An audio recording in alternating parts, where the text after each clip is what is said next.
Bonjour à tous et bienvenue sur ma chaîne. J'espère que vous allez bien. Aujourd'hui, du coup, je vais vous parler de la marque Miriamka, donc de la gamme de shampoings pour cheveux blonds. C'est le trio Yellow qui m'a été demandé par une abonnée. Donc, du coup, j'ai analysé les ingrédients de chacun de ces produits pour pouvoir l'éclairer, elle, et vous aussi, si ça vous intéresse. N'hésitez pas à vous me demander en commentaire ou par mail des produits que vous voulez que j'analyse. Je le fais avec grand plaisir. Je vous fais une vidéo. J'essaie de le faire le plus rapidement possible pour pouvoir vous éclairer, vous aider à choisir au mieux vos cosmétiques, soit pour les cheveux, pour le visage, pour le corps. C'est hyper important de consommer 100% transparent. Alors du coup, on va commencer avec le shampoing qui s'appelle le Bain Blond Lumière I200. Donc, qui contient plusieurs ingrédients controversés.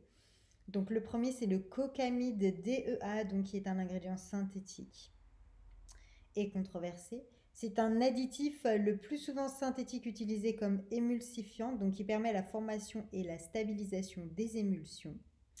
C'est un stabilisateur d'émulsion, un agent de contrôle de la viscosité et synergiste de mousse qui favorise la formation et la qualité de la mousse. On le retrouve dans les savons liquides, les gels douche et les shampoings. C'est aussi un épaississant. Selon une partie de la communauté scientifique, il pourrait être responsable de sensibilisation cutanée. Voilà, donc pour ceux qui ont le cuir chevelu sensible, eh bien, il faut s'abstenir. Le deuxième ingrédient qu'on connaît beaucoup parce qu'on le retrouve dans beaucoup de gels douche, de shampoing, c'est le phénoxyéthanol qu'on retrouve aussi dans beaucoup de soins pour le visage, qui est un ingrédient synthétique et controversé.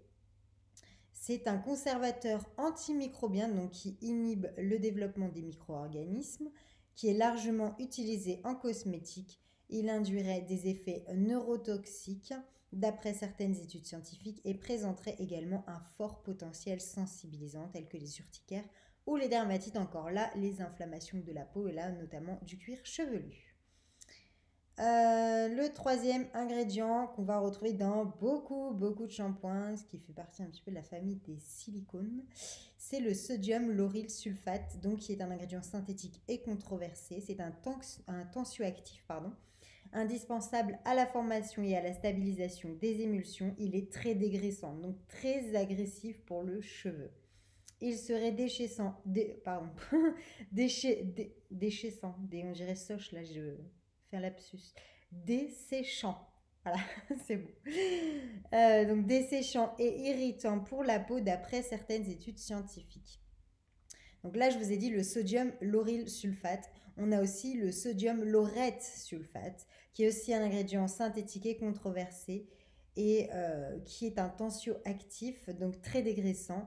Il serait desséchant et irritant pour la peau d'après certaines études scientifiques. C'est un composé éthoxylé, donc fabriqué à partir de l'oxyde d'éthylène, un gaz très réactif, extrêmement toxique, cancérigène et mutagène. On est ravis d'utiliser ce genre de produit. Le deuxième produit, du coup, c'est le masque qui contient du phénoxyéthanol, donc qui est un ingrédient synthétique et controversé. Je vous ai dit ce que c'était dans le shampoing, donc je ne vais pas le répéter. Le deuxième ingrédient, c'est le paraffinum liquidum, donc qui est un ingrédient synthétique et controversé. C'est une huile issue de la distillation du pétrole après séparation des hydrocarbures combustibles légers, gaz, essence, fuel. Elle fait partie de la famille des huiles minérales. Donc comme je le répète souvent, c'est occlusif, c'est filmogène, etc. Bon là, c'est pas sur la peau, mais c'est sur le cheveu. Donc c'est pas forcément très bon. Donc ce sont des éléments étrangers à la peau. Les huiles minérales sont filmogènes, elles sont aussi occlusives. D'après certaines études scientifiques, elles induiraient, aggraveraient ou prolongeraient l'acné et ne seraient pas biodégradables. De plus, en cas d'ingestion, un produit pour les lèvres par exemple, elles ne s'élimineraient jamais et leurs conséquences pour la santé humaine seraient particulièrement préoccupantes. Donc voilà. Le troisième produit, c'est un espèce de sérum, c'est un sérum pour les cheveux, pour les pointes, pour les longueurs, qui s'appelle le gloss réflecteur de brillance. Donc nous avons un ingrédient synthétique et controversé qui est le cyclopentasiloxane. Encore un nom barbare. C'est un polymère de synthèse chimique de la famille des silicones, étranger à la peau, utilisé pour son toucher doux. Et il s'agit du D5 et il est suspecté par une communauté scientifique d'être un perturbateur endocrinien. Donc c'est une substance qui agit comme une hormone et qui induirait ainsi des effets néfastes sur l'organisme.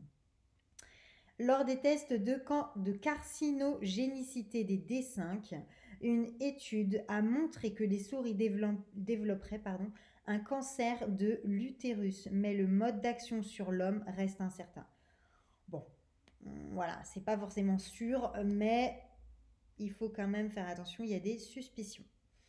En revanche, certaines études scientifiques montreraient que le D5 aurait un potentiel de bioaccumulation dans le milieu aquatique. D'ailleurs, le D5 a été identifié comme une substance très persistante, très bioaccumulable par le REACH, donc qui est voilà, la réglementation européenne pour l'enregistrement, l'évaluation et l'autorisation des produits chimiques. L'ingrédient suivant, c'est le linalool. Bah lui, à côté de ce qu'on vient de dire, il nous pose vraiment pas de souci. C'est un allergène végétal composé aromatique présent à l'état naturel dans les huiles essentielles de lavande et lavandin de pin sylvestre ou de menthe poivrée ou encore dans de nombreux extraits végétaux. Donc voilà pour ces produits. Concernant les compléments alimentaires de cette gamme de chez Myriam K, je n'ai pas pu les analyser parce que j'ai besoin du code barre tout simplement. Parce que la liste des ingrédients, elle est un petit peu compliquée du coup à décrypter de cette manière-là. Voilà tout simplement. Donc j'espère vous avoir éclairé, notamment mon abonné et vous qui me regardez, parce que je suppose que si vous regardez, c'est que ça vous intéresse. N'hésitez pas à vous abonner à la chaîne, à me suivre sur Instagram, sur Facebook, à checker un petit peu mon site internet. J'ai fait un petit onglet avec tous les produits que j'utilise dans ma routine quotidienne. J'ai encore pas mal de choses à rajouter bien évidemment, mais ça vous met le lien directement pour aller le commander si le produit vous intéresse. Donc n'hésitez pas à aller jeter un œil sur mon site margotbeauty.com et aller faire votre petit shopping. Voilà. Sinon, je reviens rapidement avec une autre vidéo. Et puis surtout ma routine cheveux que vous attendez avec impatience pour savoir les produits que j'utilise.